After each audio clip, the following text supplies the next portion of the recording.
Hey everyone, welcome back to the Baroque Cast. This is episode 18, and it has been a minute since we had a nice chat. How's everyone doing? How was your Thanksgiving? I had a great time. I went down to see my family, ate lots. Hope you guys did too. Hope you guys are comfortable after the nice holiday break, and I hope everyone's having fun. It's Christmas season. It's my favorite season. We're getting geared up and ready for that. Today's cast is going to be on family, journalism, and fitness. And let's jump into it. It's been a minute. Sorry I haven't uploaded. Let me address that first because it's something that I am kind of sad about, but also something I have to prioritize in terms of what's most important to me, right? So for me, work's been pretty crazy lately. With the current job that I have a lot of products that require my input during critical times. And so specifically the holiday season, when everyone's trying to take off on vacation, everything starts ramping up and I've got to get all these various things done at work and knocked out. And so that's why it's been eating up so much of my time, working 12-hour days for a couple weeks straight starts to get to you, and then you need to take a week off to de-stress or whatnot. But I think it's been a month since I uploaded my last cast, so we're going to change that and we're going to get back into it again. I miss doing it, and I miss talking to you guys and getting my opinion out there. So cheers, and I hope you guys miss hearing me, or at least laughing at me when I have a cast. That's just as good as well.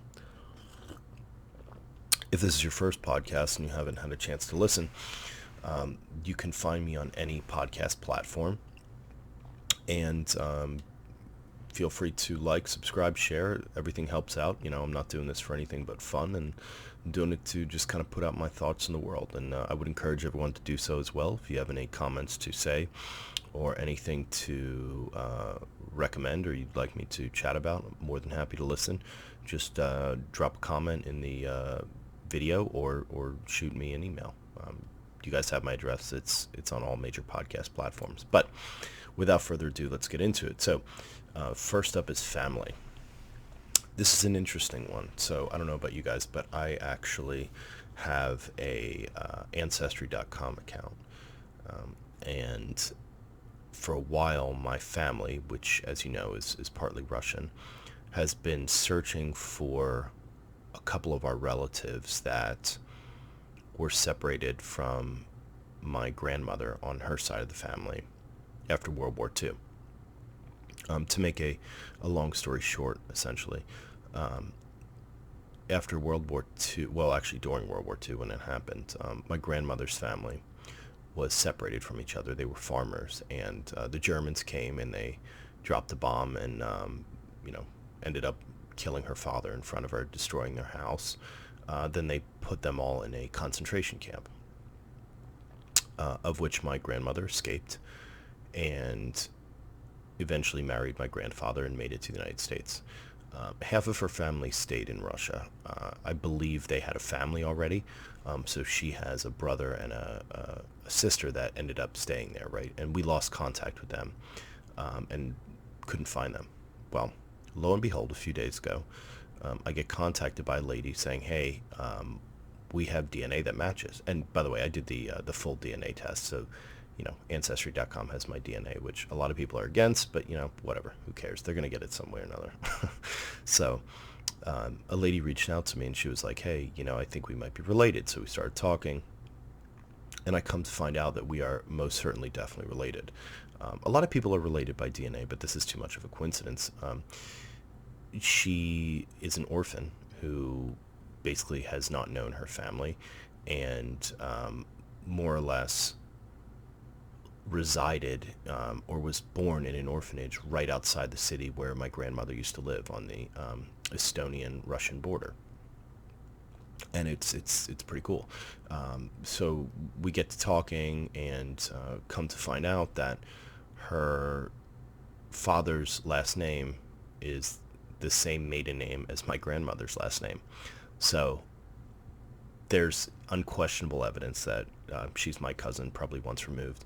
She's probably the granddaughter or great-granddaughter of my grandmother's sister or brother. We're unsure at this moment, but people find out.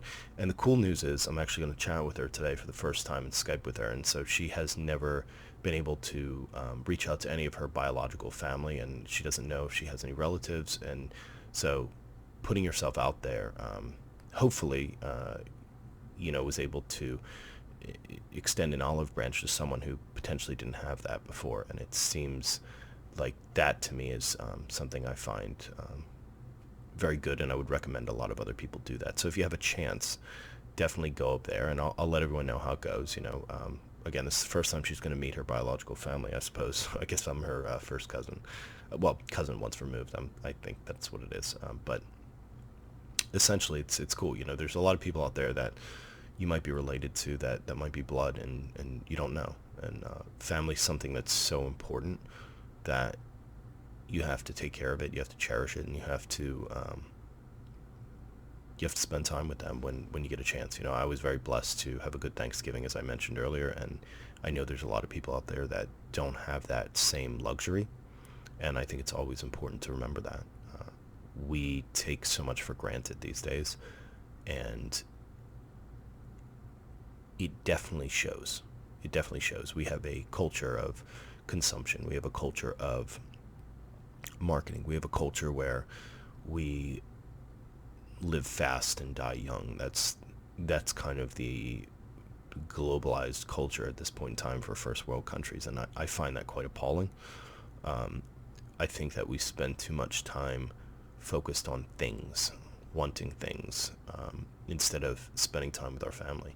And I think that's reinforced within society. We have this idea that the most important thing in the world is money, and it's not. It doesn't matter how much money you have. It doesn't matter how little money you have. I mean, to a certain degree it does. And I say that from a place of privilege. I will say that. I'm very blessed to have a very good job and doing well for myself. But what I've personally noticed and what I've heard from a lot of people is that you basically just always are wanting more. So it doesn't inherently matter how much you make, because there's always one more thing that you can get, And I take that to heart, and I can personally say, at least anecdotally, that independent of where I've been my entire life, I've never inherently been happier. I've never been, and what I mean by that is like making more money has never made me happier. And so the only thing that's made me happier is spending time with family and friends. And I would be remiss to find someone who did not agree with that, or if they didn't agree with that, would be very interested in talking to them. Sorry, my cat's wilding out. That one's a talker. This morning she cuddled up next to me and would not shut up. And it's funny because when I tried to get up and wake up and get her off me, she cuddled up in a ball, and I was rolling her off me, and it was pretty funny. I was like, you gotta move. I've got to get up. I've got work to do. I've got stuff to do. And she's just an absolute love bug. But I digress. So that's my thoughts on family, and a little bit about Thanksgiving as well. If you get a chance, get out there and do the Ancestry.com stuff. Throw in your DNA if you're not too worried about it. If you are, don't do it. But you might meet some people that you did not realize you were related to, and I think that's a good thing. I do. I think it brings us closer together as a whole, and it's something the world needs. So enough about that. We'll jump into our second topic, journalism. So this is a very big topic for me, and that is because I have found over the years my view of what I believe journalism to be, what I was taught, and what I believe is the purest form of it does not seem to align very well with the current belief set I have seen in the United States. Now, Nick, what do you mean by that? Well, let's jump into it. So, from a basic standpoint, to me, journalism is factually reporting an idea or a concept, making sure it's accurate. So that's part of the factual part, and then allowing the public or whoever's consuming your journalistic media to make up their own mind on it, right? I believe it is the job of a journalist to scrutinize everything that happens in our country. I believe it's the job of a journalist to be absolutely unbiased in all means whatsoever. And I believe it's the job of a journalist to speak truth to power. And to do that, you have to have integrity. You have to have the ability to understand what your own biases are and to cover them up. And that's important. And so that's my definition. Now, before I get into what I believe that journalism has morphed into, let me just touch on a few things, right? Because what I have seen, and if you've seen different, let me know, but what I've seen is that journalism today is usually based on a political spectrum. Now, again, you know that I don't really like talking about politics in this channel, but I'm talking about the concept of journalism, so just hang tight for a minute. But so within journalism, you have all these news media outlets that essentially have a political bias, right?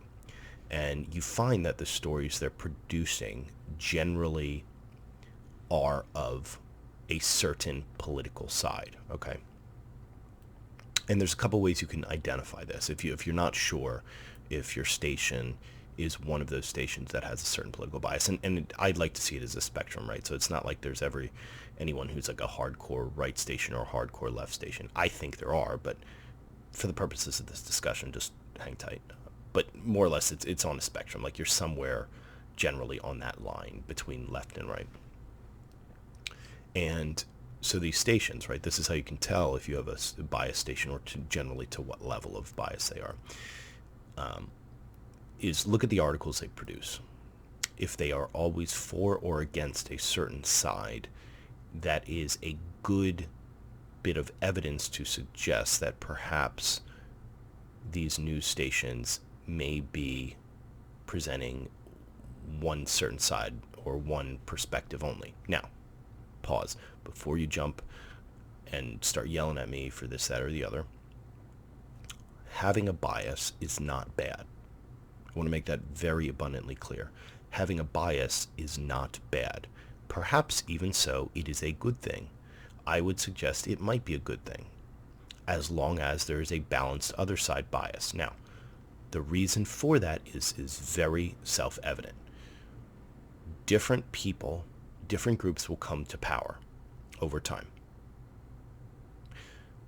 People may be good, but we are all susceptible to corruption. We are all susceptible to doing bad things. That is something that no one can escape from. So as long as there is certain journalistic outlets that have a bias that is against whatever group is in power, they will produce articles that will generally be focused on the negative of one side and the positive of the other side. Now, no matter where you go, you're always going to find negative and positive articles that support and defend your opinions on whatever they are, okay? That's not the problem. The problem is when journalistic sites claim that they are unbiased.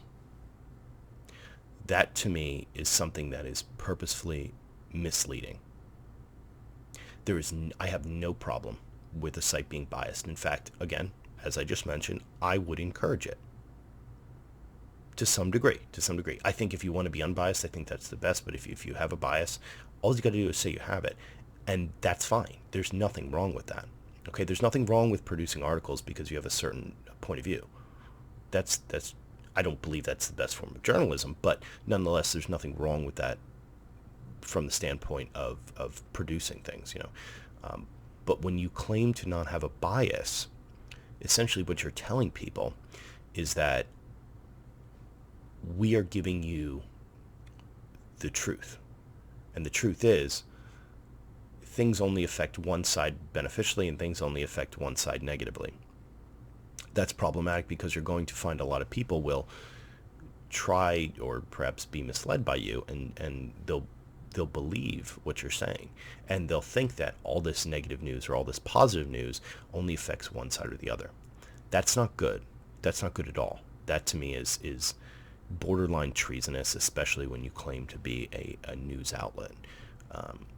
What's even worse is sometimes we can find a coordinated effort between certain journalistic sites that will publish the same story or corroborate evidence between themselves, essentially. So the way they do it is this. It's pretty simple. You have one journalistic area, one news source that publishes something that says we have a source that covered this, or we have an unnamed source. They always use the term unnamed source, and this is an issue for twofold.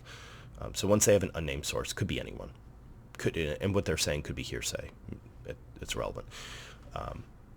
They'll publish something that will be for or against the party that they are in support of. Okay, then they'll have another outlet that will corroborate that and say, hey, this news station published this, and that's why we're reporting on it. Then you have a third news station that says these two news stations published this article, which was very similar in this point of view, and so therefore we are confirming it's fact. But if you follow the train back to the beginning, none of this was confirmed. It very much may well not be fact at all. But once you have the kind of unspoken rule in journalism is you have to have like 2 or 3 independent sources that are unrelated, and that's how you verify something is true. I believe it's 3, but it's kind of fallen to 2 by the wayside these days. But the point is, that's what you see in a lot of the media today. And whether or not you believe that, I'm welcome to talk about it as much as you can. And I promise you, whatever you're thinking right now, truly, I am not someone who gives a shit about politics. I am really not, and I think you'd be surprised at my views if you ever had a one-on-one conversation with me, but I digress. Back to what I'm saying. These outlets cover for each other. That's not good. Now, the interesting part is they don't coordinate these things specifically. Generally, I would hope they don't coordinate them, but the problem is they're all within this echo chamber of talking with themselves. There's a lot of whistleblowers, and there's a lot of journalists who've come out and said this, that basically they all hang out at the same groups and areas, and what they'll do is they'll say, hey, I've got a story here, I've got a story here, I've got a story here. So they share the same news with each other, so that when they publish, it's not malicious. Well, I guess it is malicious, but it's not. They're not trying to cover for each other, but they trust each other, and within that trust, they don't realize that because they have a perspective, it's slightly broken to a certain degree. Now, that's not good, okay? But let me jump to the second piece, which is the corroborating evidence piece. Now, you'll see all the time unnamed source, unnamed source, unnamed source. Now, okay, is an unnamed source all right? Yeah, it's okay. But the problem is, what we're seeing a lot of these times is these sources that come out that were quote-unquote unnamed or unmasked eventually, they end up not being, a lot of the time, anyone that is relevant, and they end up being, a lot of the time, someone who's just giving hearsay. And what that leads you to, essentially, is all these news stations that will publish articles that aren't really valid, that don't really speak about anything that actually happened. It's just someone's personal view. And to tie that back to what I'm getting at, that's not journalism. That's misleading, and that's not good. So how do we fix this? Well, it's my personal belief that mainstream media is dead. So all the big news stations, I don't think that they will continue to exist within the next 10 years. I think that what we're going to see is, and we're already seeing it very much so, is an explosion of independent news sources. And the interesting part about this is it's very likely that all of them will be biased. Now, again, as I said earlier, is bias bad? No, not inherently, as long as you call it out. But what we're seeing, and we're seeing this with YouTube specifically, is all these independent sources are actually doing a lot of the fact-checking. They're actually speaking to a lot of the people. And they're coming up with a lot of their own evidence that the news stations have no access to. And that's because the public has lost trust in our news. Um, it is the fault, it is my belief 100% that the fault of these corporate news stations that has caused the loss of trust within them. But what we'll see again in the next 10 years, I think, is just the decline of that and this explosion of independent sources. And we're going to be able to fact check things in a much more rigorous way than we have done before, I believe. I think it's going to get a lot better. And I think that our faith in news is going to increase. So, again, take a step back. If you're angry, think about what I said. If you don't believe me, that's fine. You're entitled to your opinion. But I would encourage you to go back to the most basic form of journalism and just ask yourself when you hear a story, is this verified? If it's something you agree with, or if it's something you agree with, something you disagree with, it doesn't matter. But just check yourself and make sure that what you're reading makes sense. You can look out for words that are incriminating in what's written. A lot of times you'll see stories that are written that are very suggestive of one point of view.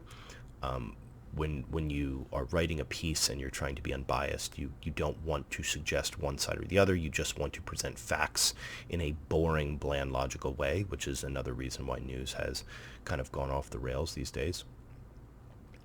In a sense that it is almost required to generate clicks and views, and so the stories have to be sensational, and these corporations are all about making that lovely bag of money. And so what they do is they write these pieces that exacerbate situations to a level of ridiculousness. They'll take one offhand comment here or there and just make something crazy about it and try to make all these connections when there may not be any whatsoever, and that gets clicks and views, and people get excited and they upvote and they downvote, and that is what causes controversy, and that is what makes these corporate stations money. And so, again, the way you fight that is with boring, bland news that just reports the facts, and you let the people decide. I've been always a proponent of believing that people are smart enough to make up their own mind. You don't need to tell them how to think. And if you're part of that camp that believes you need to tell people how to think, I think we will have a very strong disagreement. I am very, very, very much against that. I think that is a slippery slope to a lot of dangerous things that we might get ourselves into if we continue down that way. Telling people your opinion, I think, is needed and is necessary, and it is something that we should do. Myself, I'm not a journalist. You who are listening are probably not a journalist as well. Giving our opinions to the world, putting it out there, that's what's important, right? Because everyone knows that when Nick is speaking based on what he feels is right.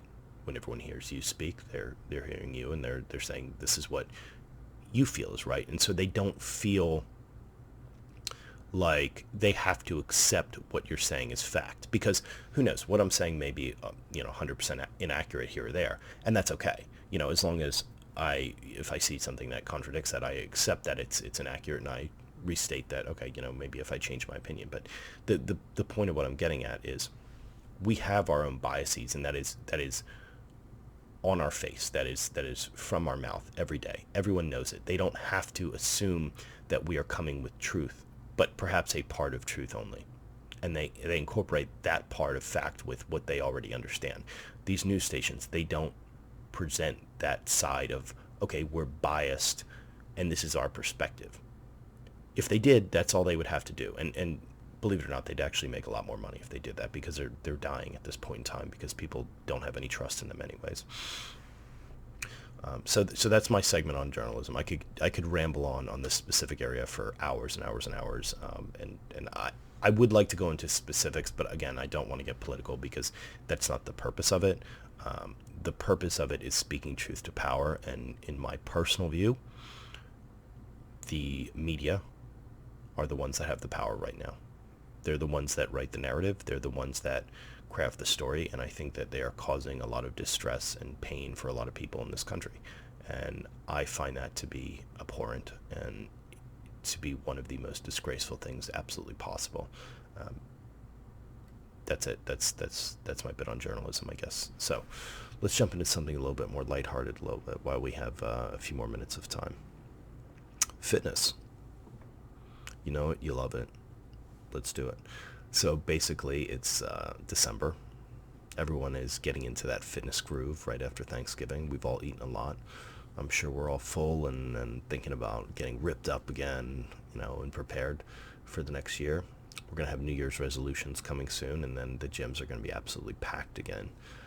That is the time that I hate going to the gym the most, believe it or not. And the reason for that is because you get all these folks that come into the gym and they just take up space. Now, that's a very negative opinion, but it is nonetheless fact. They don't stay, and that's unfortunate because health is so important to us that we just kind of overlook it day by day, and it's something I see so many people just not care about. And it's like, well, why? You have your health, and that's like what keeps you alive. It seems to me like that would be secondhand, that you would want to spend more time taking care of yourself, but people don't.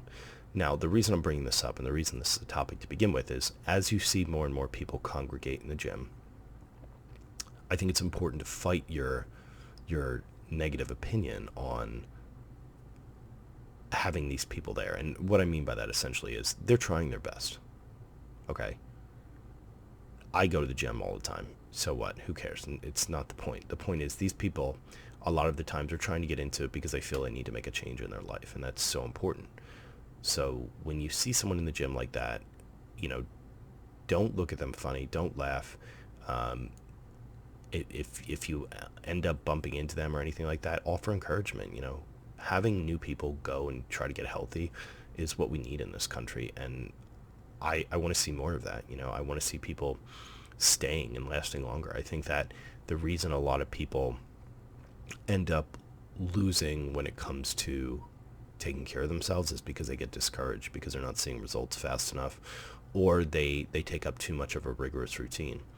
A lot of folks that I see end up at the gym generally have a routine that they jump right into that is way beyond what their body is able to recover from, and so they get either hurt or tired or exhausted easily, and they think, oh wow, fitness just makes me tired and exhausted, which is actually the opposite.